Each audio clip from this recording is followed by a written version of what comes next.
इस संदर्भ में मैं अपनी एक और कविता, क्योंकि मेरी मोबाइल की बैटरी चली गई थी,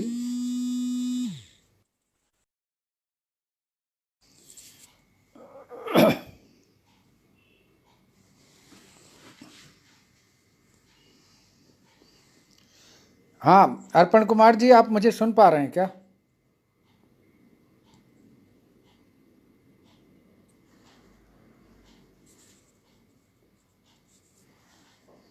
हेलो।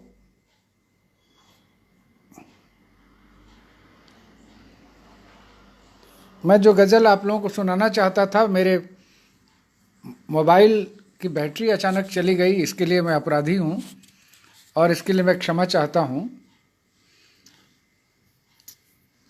जो गज़ल मैं आपको सुनाना चाहता था वो गज़ल मैं अब सुना रहा हूँ।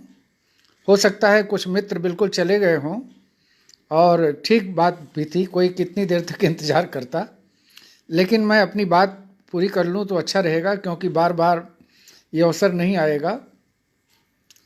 ये जो गज़ल है, जो मैंने दुष्यंत कुमार जी की याद करते हुए उनके बेटे की का एक मिसरा भी शामिल किया, आलोक त्यागी का, वो गज़ल मैं आपको सुना रहा हूँ। इसमें एक चित्र और है जो मैंने कालिदास के मेघदूत से लिया है, लेकिन जब कोई अगला कवि लेता है तो हूबहू नहीं लेता।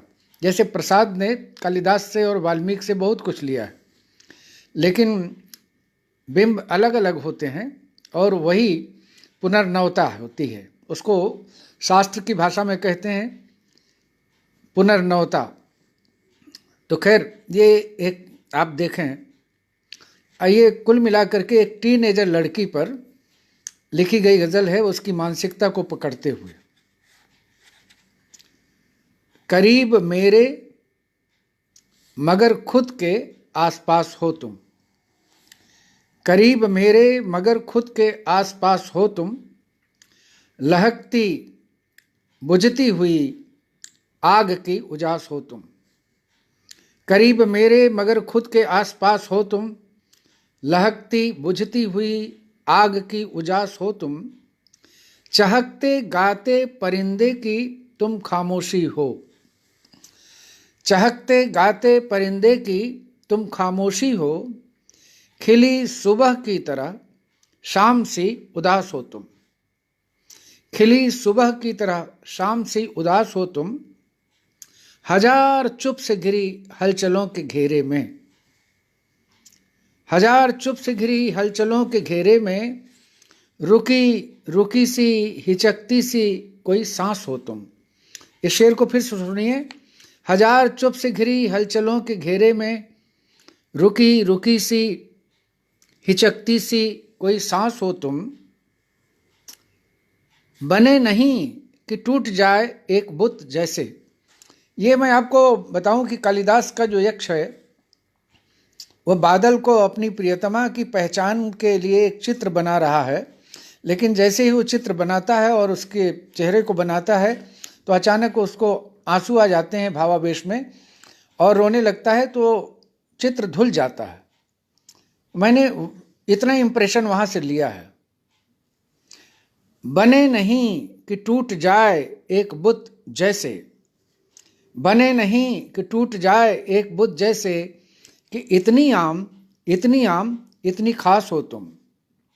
अब ये जो आखिरी है, इसमें आलोक त्यागी ने एक मिसरा दिया कि कभी यकीन में ढलती कभी कयास हो तुम। तो ये पूरा शेर आप सुनिए। कभी निगाह की हद में कभी होकर बेहद, कभी निगाह की हद में कभी होकर बेहद, कभी यकीन में ढलती कभी कयास हो तुम। ये गज़ल थी जो मैंने आपको सुनाई, और मैंने आपको बताया कि ये गज़ल एक टीनेजर लड़की पर है। और अब दो तीन गज़लें और सुना के मैं अपना काम समाप्त करूंगा। एक गज़ल और मैं आपको सुना रहा हूं जो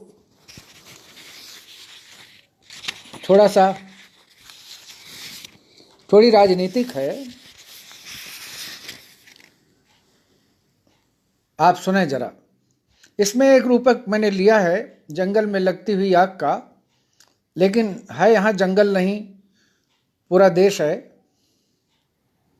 पहल हवा की अजब ढंग से हुई होगी, पहल हवा की अजब ढंग से हुई होगी, धुआं उठा है कहीं आग भी लगी होगी।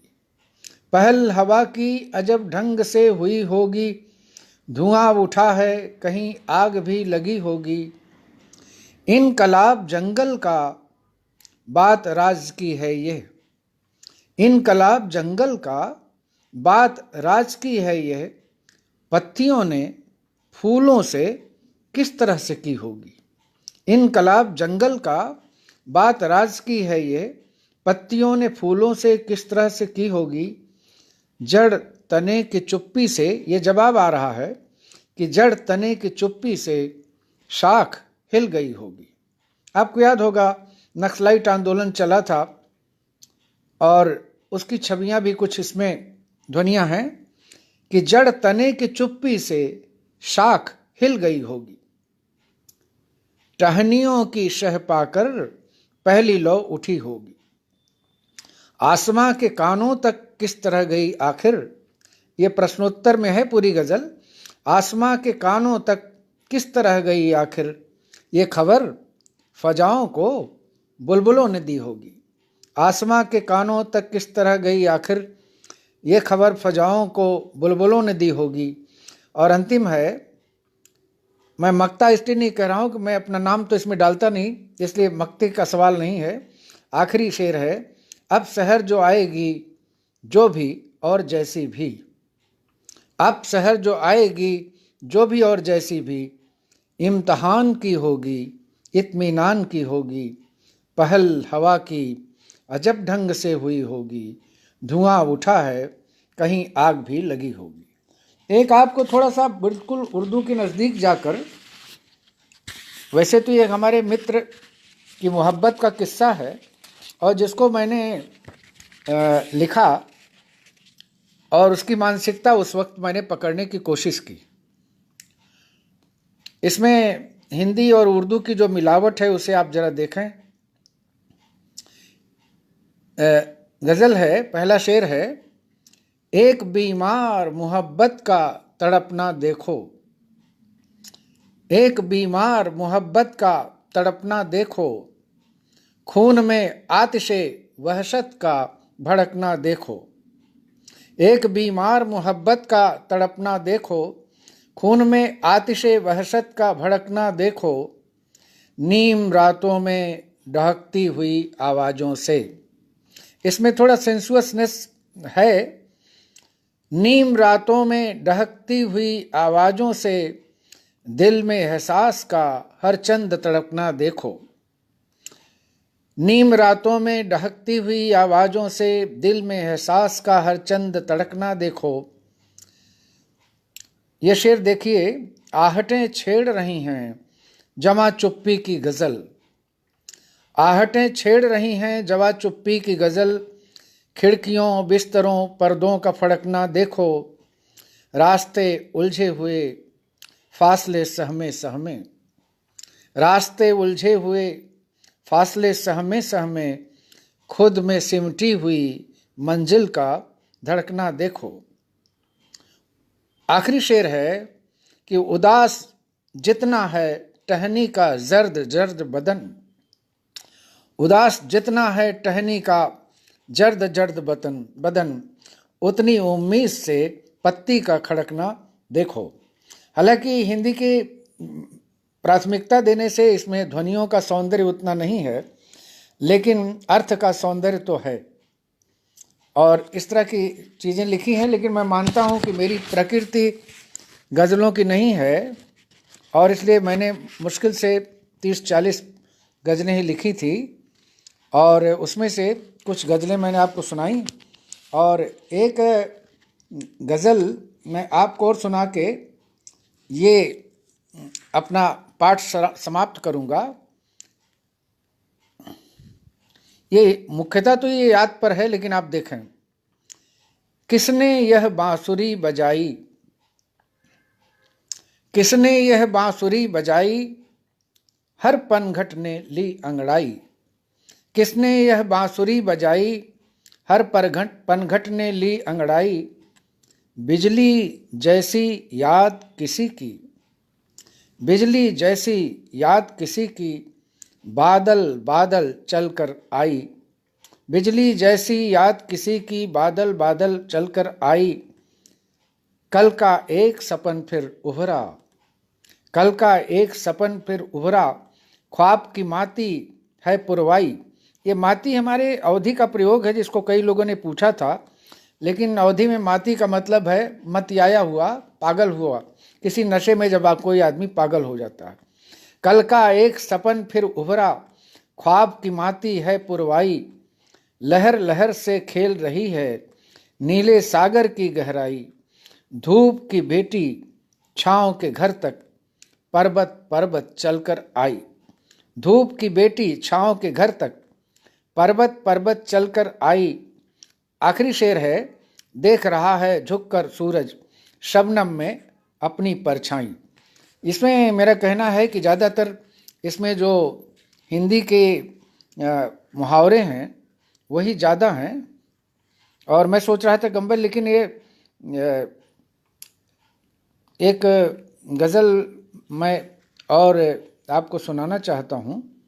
उसके बाद इसमें मैं समझता हूँ कि उर्दू से जाकर के निकटता ज़्यादा है, उसको आप देखें।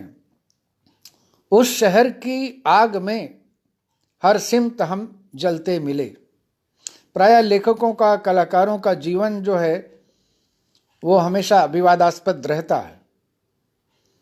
उस शहर की आग में हर सिमत हम जलते मिले, तंग गलियों में उठाए माथ हम चलते मिले। उस शहर की आग में हर सिमत हम जलते मिले, तंग गलियों में उठाए माथ हम चलते मिले। अगला शेर सुनिए।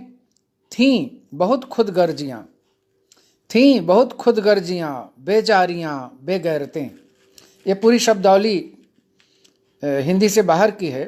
थीं बहुत खुदगर्जियाँ, बेजारियाँ बेगैरतें, हिम्मतो ईमान की तस्बीह बन ढलते मिले। वे गजब ही लोग थे, हम भी मगर थे खूब ही। वे गजब ही लोग थे, हम भी मगर थे खूब ही। हर किसी सरकोब को हम दर कदम खलते मिले। सरकोब कहते हैं उसको जो बहुत दमनकारी है, अत्याचारी है। और आज के ज़माने में तो आप इसको समझ ही रहे होंगे। वो गजब ही लोग थे, हम भी मगर थे खूब ही। हर किसी सरकोब को हम दर कदम खिलते मिले। सम में कातिल हाथ में साथ में ले फिर रहे थे आमजन। ये सम में कातिल जो है जानलेवा जहर को कहते हैं। सम में कातिल साथ में ले फिर रहे थे आमजन, हम मगर हर दौर को हर मोड़ पर छलते मिले। आखिरी है कि था बहुत टूटा हुआ बिखरा हुआ सा कारवां। था बहुत टूटा हुआ बिखरा हुआ सा कारवां, तेज तर रफ्तार जलते पाँव हम चलते मिले। तो मित्रों, ये मेरा पाठ था और मैंने आपका काफ़ी समय लिया और पढ़ते पढ़ते कुछ मेरे पढ़ने में भी अंतर आया होगा। और वैसे भी मैं कविता पढ़ने का बहुत अभ्यस्त नहीं हूँ। एक आध कविता पढ़ देना तो अलग बात है। इसलिए मैंने जैसा भी पढ़ा, आप तो मेरी कविताओं के आशयों पर और उनके शिल्प पर ध्यान दें। बाकी तो ठीक है, मैं इसका बहुत दावा नहीं करता, लेकिन मन नहीं मानता और अनुभव परेशान करते हैं तो मैं लिखता हूँ। अब आप लोगों से विदा लेता हूँ। धन्यवाद।